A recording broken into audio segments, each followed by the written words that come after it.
It's time now for Anderson Speedway's Track Talk. Catch up with everything that's going on at Anderson Speedway with Rick Dawson and Gary Mong.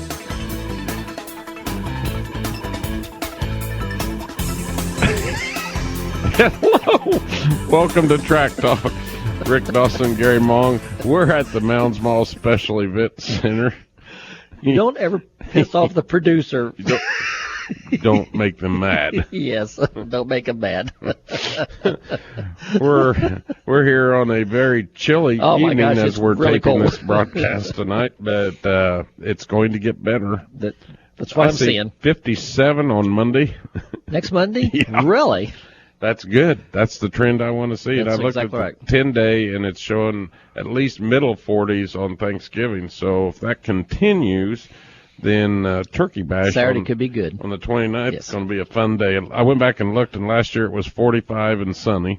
So, and we had a great day. We had a bunch of cars. Yes, we did. And had some great racing, and everybody had a good time. So we're looking forward to that Yes, a we week are. from Saturday. Turkey Bash, Anderson Speedway style. We have street stocks, Thunder cars, front-wheel drives in the oval and front-wheel drives in the figure eight. And we've also got mini cups, a bunch of them coming down from Michigan. They have a great time. They want to escape the cold. Yeah, and the yeah, snow. right. But let me tell you what, I don't have to tell you folks anything. It's cold. Everything, I hate it when it gets this cold and everything's just ice. Yes. And I don't do ice well. Wade was asking you before we come on the air if you've been up on the top of J and JJ. There's no way. The birds aren't even up there. It's so cold. But we've got don't have a lot of racing to talk about from the past weekend other than down at Homestead they had a few races. That was an interesting finish. It was. Saturday was my favorite day. Yes. Although it was a week ago Saturday, really, when it happened. But it was really cool Saturday evening. We went to Newcastle and helped Denny Adams and the Knights of Pythias with their Parade. Their All-American Christmas Parade Yes. Saturday, which was also very cold. Yes, it was. But we got through it. Got through it. Great parade. A lot of people got to watch it. And then we were invited over to the Elks Lodge over there where we had a good dinner and watched Notre Dame Oh, I can't believe they lost that game. collapse. Yes, they And did. on the other screen watched the nationwide race. And it was pretty cool when it was over to watch Chase Elliott hoist that trophy above his head. Yes. And his dad and mom were both there in victory lane with him. It was just really neat. It's kind of like one of my own. Just kind of a few short years, we're watching him run at Anderson, running in the Red Bud and coming to some of the CRA Super Series events just a few short years ago. Now look at him, the nationwide champion. Don't rule out that he won't run there again someday. I know right now a young kid, he just graduated high school last spring, and he's been inundated with success. And I tell you, that's something that he had to be prepared for, and I think he's going to come out really well. His dad and mom have conditioned him for it, and it's looking, it's going nowhere but up for Chase. I think so. I look for him to be in the Cup car some next year. But he's going to try to go back to defend his championship nationwide, right? Well, it's not even going to be called that anymore. No, it's the Infinity. Infinity. Comcast took it over. That's to compete with Sprint. Yes. Whose contract is up in a couple of years, and they haven't even started negotiations and talking like they might not renew. Wow. Who knows? They may renew and may not. Who But knows? anyway, he'll come back to defend his title, then run some Cup races. Yes. Okay. And then I look for him in 2 years to be in a full Cup ride.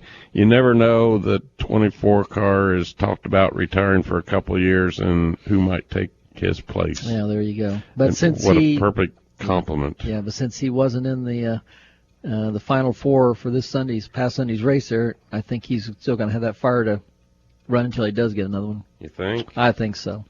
It was really a fascinating race. It really was. To watch. There was actually, that track is great, and I'm going next year. I'm putting it on my bucket list. I'm going to Homestead that race and see that racetrack. I never realized how much they ride the wall. Yeah. It also was like Darlington, like they do at Darlington. First of all, it's in one of my favorite places in the whole country. Where it's warm. It's only a half hour from the Keys. Yeah. And it's warm. But that track, when they redid it and did the transition banking, I mean, it makes for good race. It's a little like Darlington in the corners. I mean, if you're going to pass low in the corners, I mean, you got to dive down and then you sweep up and then you got the coming back down. But the high groove was where it was at. And I tell you, you would count Ryan Newman out. You would count Hamlin out. And then all of a sudden, Harvick's back in the middle of the pack, and then, of course, Logano, his pit crew really messed up. Yes. But I'm sure that Jackman doesn't feel real good. I bet he doesn't. Or he may not have And then a the job. next thing you know, they're all 4 in the top 6, and Ryan, you just feel like he just doesn't have enough.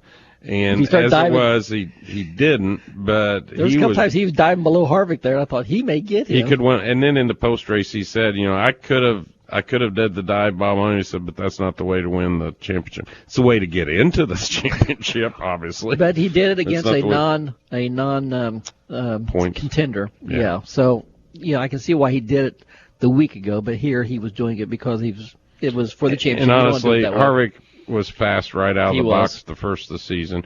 And it was really good to see a positive note for Stewart Haas. Tony Stewart and the Haas Racing team. Absolutely. Tony needed that boost, even though he would have rather have been him, I'm sure. Yes. But I was thinking the same thing. It's pretty cool, and Harvick's a good racer. Whether you like him or not, he is a good racer, and he had good equipment under him. And he's one of those that likes to needle guys. I think he did it all week long. He was trying to get under Logano's skin because they've kind of got some bad blood between the two of them there, and he's one of those that he can really get people going. Then he just kind of backs away. But it's pretty. I mean, whether you like the new format or not, and the verdict's still out for me. I'm still trying to decide what is a champion. Is it just consistency or is it races won? I mean, there's pros and cons on both sides of it, but I got to hand it to them. They made that last race entry. It would have been even more interesting if there'd have been 6 or 8 cars. Yes. Because then you would have really had some hard racing. There wasn't anything really rough about the race. Nobody roughed each other up. They were trying to keep their cars under them. And you could tell that because they've been a little more aggressive than that in the past. I think there was a time there, Rick, I think Gordon might have been leading the race, and then from 2nd, 3rd, 4th, and 5th, they were in a row. The top 4 contenders for the championship were in 2nd through 5th. And I thought, man, this is really going to get good now because they're all at the top there. But Hendrick didn't win the championship. I'd have lost that bet that I made back in February. Yeah, you got Hendrick engines. Oh, that's right. Yeah, so in a way he did. He did. He got paid anyway. He did. But congratulations to Kevin Hart and to Ryan Newman. I know 2nd place is just like last to him, but I like Ryan. He's going to be right up there with Childress and with those grandkids coming up. That's a good team. It is. It is. And hopefully NASCAR, I mean, I guess, and I didn't read it or hear it, Brian France did his state of, I don't know where he makes himself the king and calls it the state of the industry. It's, hopefully he was just talking about the state of NASCAR. Yes. Because he has no clue what goes on in the short tracks and what really feeds his series now. But that's right. Hopefully things are looking up and they can make the racing more exciting and make it racing again instead of just, the personalities. The chase itself was a lot more interesting this year by the format. Now the races leading up to it, again, you had to win. So through the summer months, you had some of those mile and a half, 2 mile tracks that were just those cookie cutter tracks. I just can't seem to kind of want to watch those anymore like I used to. But on the other side of the coin, look at, once the chase started, all these other drivers kind of disappeared into the sunset. I mean, like Clint Boyer and some of these guys that are good racers, you heard nothing about. They got no focus or no kind of takes the racing out of them. Unless your name was Johnson. Yeah. But of course he was in the chase initially, I think, wasn't he? He was initially. And then in that race Sunday, I was kind of upset with him because he was kind of getting in the way that he was still racing, even though the contenders were right around him. He was still racing, and I can see he's a racer. And he wanted to go for a win to kind of finish off his year, but stay out of their way. They were racing for a championship, and he would want the same respect. Well, him and Chad Knaus ended up in the trailer after the race. You knew that. And then no, I didn't. Robin Pemberton just kind of brushed it under the rug. He said it was no big deal. What did they? I didn't even know what they did. I forget now, but I read it. It was wow. I did not know evidently that. Was no big deal. As always. Well, let's just end it on that note. You're wanting to say something, I can just tell. No, there's not much else you can say. That's right. There's some really great guys in that sport, and we're fortunate enough to have been acquainted yes. and still are acquainted with several of them. And sometimes even the Wade is really getting on us tonight. You did it. And sometimes these guys, they'll really do stuff that really just gets under your skin and really irks me and is dumb. But then when you meet them and talk to them, you find out that they put their britches on one leg That's at a time, right. most of them. and the ones that don't are short-lived. I mean, just like the other day when Amy gets the tweet from Mark Martin, there's a name, you haven't heard anything right. from this year, and he's cleaning out his shed and finds his Anderson 400 trophy from 1984, no I think kidding. It was, and tweeted a picture of it to Amy. Well, that's cool. So he's a pretty cool guy, too. Yes. I've had a chance to meet him a couple of times. But on the line and talking about the state of the industry, this person would know probably more so than Brian France himself. I think so. Is live from the tropics of Denver, Colorado. Let's say Broomfield, Colorado. R.J. Scott. Mr. Howdy, Scott, how are you fellas. this evening? I'm doing well. How are you guys doing? We're doing fine. We're doing dandy. We were just kind of talking about the race last weekend and what's going on with NASCAR and what actually it was a good race to watch for a change. Yeah, I'll be honest with you. I think, and I don't know, I got on the line late, so I don't know where you guys are at on this. But personally, I think that NASCAR hit a home run with this new chase format. In terms of them trying to get more viewers and more interest. I think if you're just a hardcore traditional race fan, you may have some issues with it. But in terms of our microwave society now, where people want action right now and don't want to wait, you got to give it to them. And the way that the stick and ball sports have done it with eliminations through the playoffs, they create energy, and it has absolutely done that. I looked at I go to a website that reviews some of the TV ratings numbers, and here in the last, 4 or 5 races, they've seen bigger numbers than they've seen in the last 5 or 6 years. So they really hit onto something, and personally as a fan, I was more into it too. It's kind of more like short track racing, and I think I heard a couple guys say like that. It's like, man, we got to get after it, and that's what you want from your racing. It just so happened the track that they raced at Sunday is kind of like a short track, the way they've got that design. And yes. I just telling Gary, I'm going down there sometime because I'm really impressed by that transitional banking and the way that they can race on that. It inhibits good close racing. But you know what? If you look back at what really started the rise of NASCAR, and you remember it was the Daytona 500 and what happened at the very end of that race there with Cale Yarborough and Donnie Allison, and you've seen some of that in this format here. And I'm not condoning it by no means, but you did see that. But it's almost like it's come around full circle again. Those were real guys with real fights. Well, back then. I know, but I'm just saying slapping each other. It's brought back that excitement again. I was telling Gary. I'm going to agree with you, Gary, and not so much Rick there. I do that. That's not the first time that's happened. I was just getting ready to say. I was telling Gary, but can you imagine watching that race Sunday and there be 8 cars instead of 4 cars that has to win the race to win the championship? It was great with 4, and if you add 2 or 4 more, I think it would be even better. But you can get too many too. And then we talked about also how some of the drivers, once the chase started, that are good drivers that you follow kind of disappear into the sunset. Clint Boyer and some of them guys you didn't hear nothing about. Yeah, you got to come out of the first round of the playoffs pretty strong. Those first 2 rounds where they eliminate 4 and 4 more. And, I mean, it's no different than football. I mean, you can have the best season, the best record of the whole season, and you lose in the first round of the playoffs, So you got to be able to deliver in crunch time come the playoffs, and I think that's what we saw. And it was so ironic, I guess. I don't know if that's the word I want to use, but to watch Ryan Newman right there in the closing laps not almost win the race, and he hasn't won a race all year. But came time for the biggest race and a chance to win the championship, and he was right there at the end. And I thought that was incredible.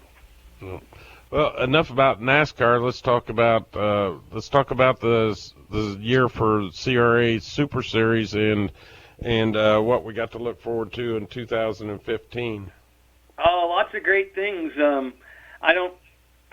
You and I, Rick, earlier had a conversation today that I think put together something pretty cool. I guess I'm allowed to talk about it. Am I allowed to talk about it? I guess I haven't got the schedule out yet, but I guess we've got that one confirmed, so you can talk about it. But you haven't talked about 2014 yet. That was the first thing I asked. Oh, I thought you were asking about 2015. Well, I was. It was a two-part question. And you're really good at this hosting. I watched a lot of them news conferences with the president where he sidesteps the question. I'm like that old lady that used to sit in front. I forget her name. She just passed away not too long ago. She was mean. This reminds me of that tape I seen of you and RJ doing the Bristol. Was it? No. What race was you guys trying to do? That was the ESPN. Yes. But I can't remember what race it was for. It wasn't a race. It was football. It was a was it football? You kind of did it like it was a race. We were doing Sports Center. I'm going to have to post that on our website sometime. I dug that up the other day, RJ. Oh, I would love to see that. That was hilarious. It should be proof that you shouldn't drink and do stuff you're not capable of doing. That's correct. But you can do it. It's fun to do that at a Broncos game at Mile High Stadium. Oh, yeah, absolutely. We kind of made fools of ourselves, but it was a lot of fun, and I would love to see that again. Hang on for a couple of minutes. We need to take a quick break, and when we come back, we'll talk about CRA. Okay. All right. We'll be right back. You're listening to Anderson Speedway's Track Talk. When I was a boy, we had family pitch-in dinners on Sunday, so I knew on Saturdays Mom would be in the kitchen baking pies, and especially sugar cream pies. I will never forget pulling a chair up to the table. I always turned the chair around back so I could perch on my knees while watching Mom take her fingers and flute the pie crust. You know, that little squiggly thing all the way around. And of course, after the pies were baked, we would beg and plead with Mom, only to have her put her foot down and say, nope, we were not going to get any pie until everybody came by tomorrow. But on Sunday at the family gathering, that first bite of pie was always worth the wait. Mom's a little older now, but that doesn't mean we can't enjoy freshly made sugar cream pies together. Now, instead of Mom making them, I pick up a Wix sugar cream pie. They use simple, fresh ingredients because of Wix rigid freshness standards. The wholesomeness and taste of their pies is better than Mom's. But don't tell her I said that. Now you can pick up a Wix sugar cream pie at most of your local grocery stores. Just look for them in the frozen dessert aisle. I'm Brownie, and I can honestly say about Wix pies, you don't just eat them, you enjoy them. 50 years ago, Tom Raper sold his first camper off a dirt lot in Richmond, Indiana. Since then, Tom Raper RVs has grown to be one of the largest RV dealers in America, selling the top brands at the best prices. That's why folks like you come from all over the Midwest to buy their recreational vehicles from Tom Raper RVs. Why, we reckon we've sold over 100,000 campers since we started. That's a lot of campers. That's a lot of fun. Tom Raper RVs in Richmond or online at tomraper.com. Heart attack, stroke, serious injury. A sudden health crisis can happen to anyone at any time. So when bad things happen, choose good people.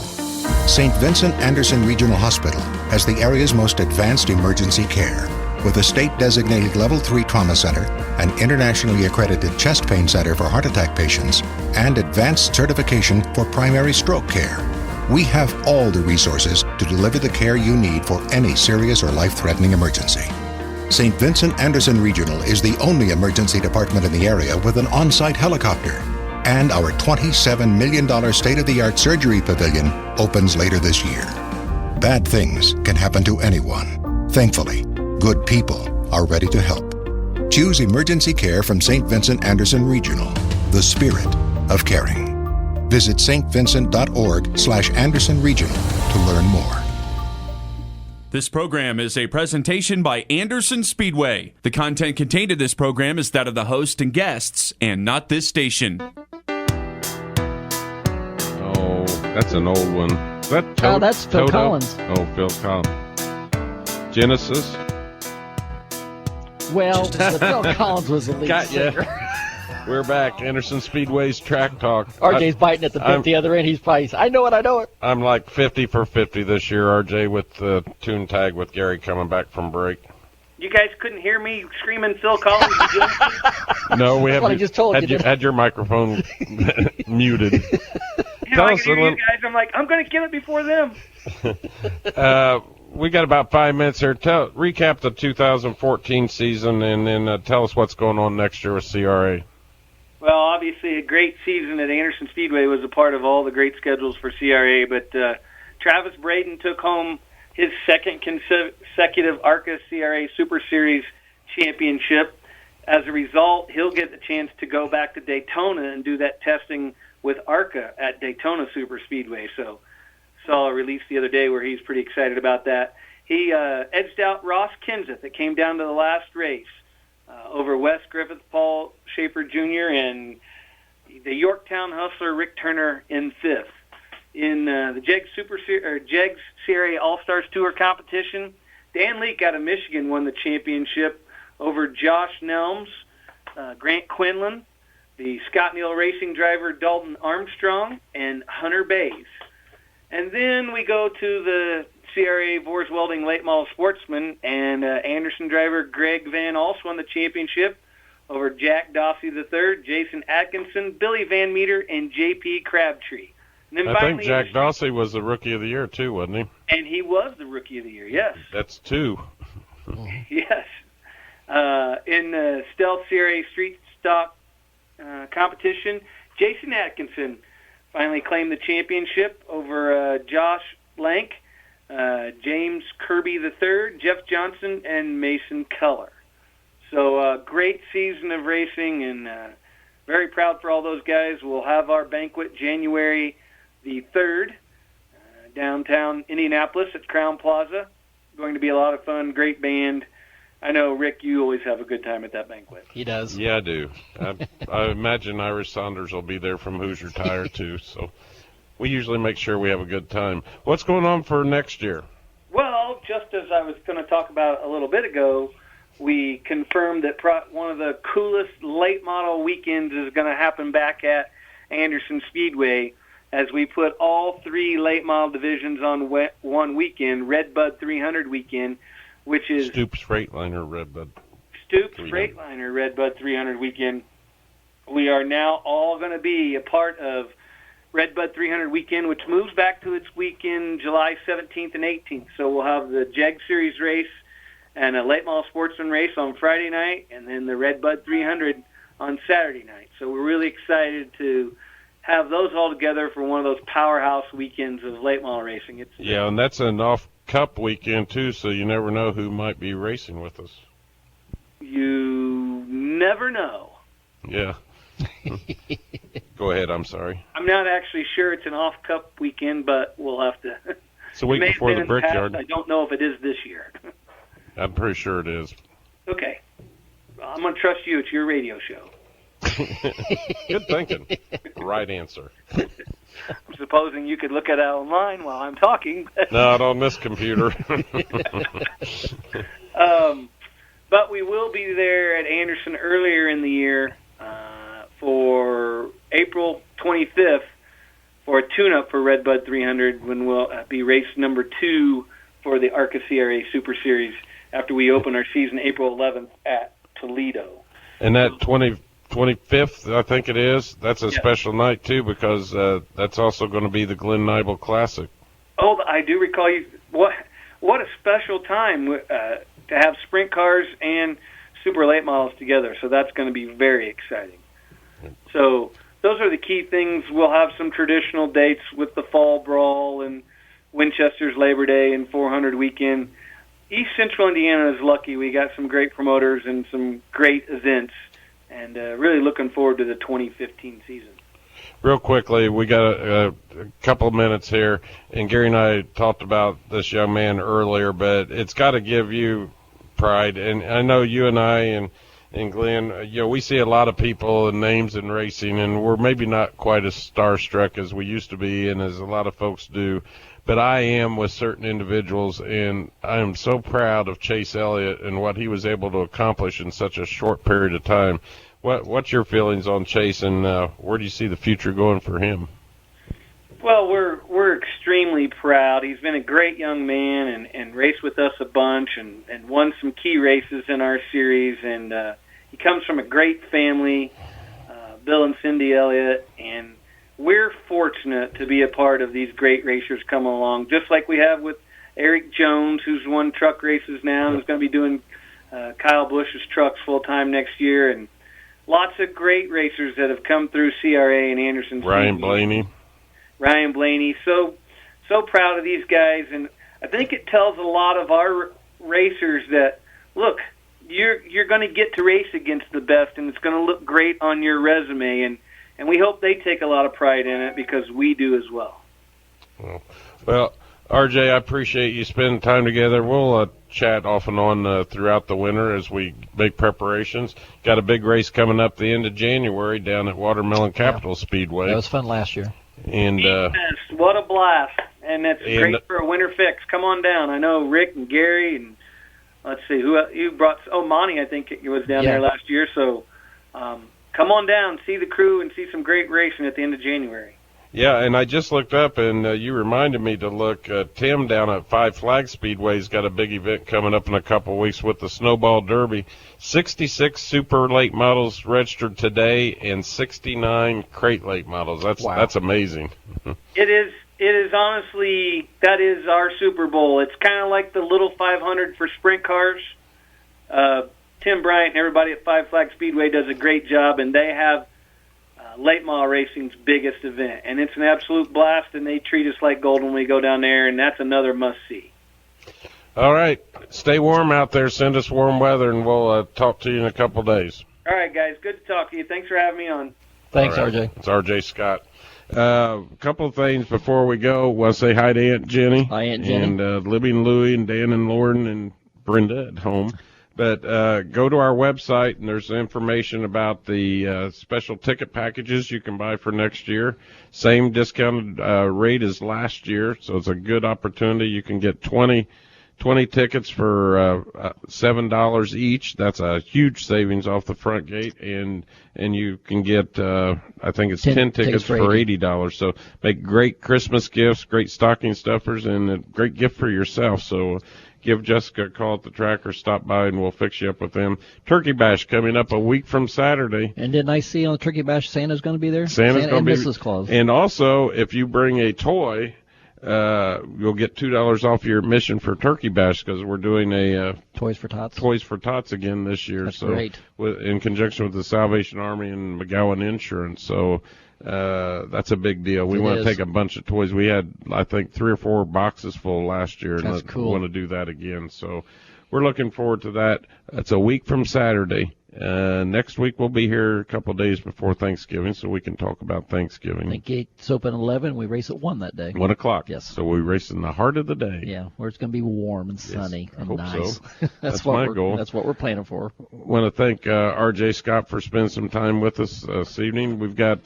some special guests lined up for the winter months. Yep. And a lot of racing. We're going to see a lot of people. Don't forget, the PRI show is next month. You can still go online and register and pick up your credentials down there. Doesn't cost anything. Just have to be associated with a race team. For Gary Mong, I'm Rick Dawson. We really appreciate you spending the time with us this evening. We look forward to doing the same thing, same time, same stations next week. Have a great week and stay warm.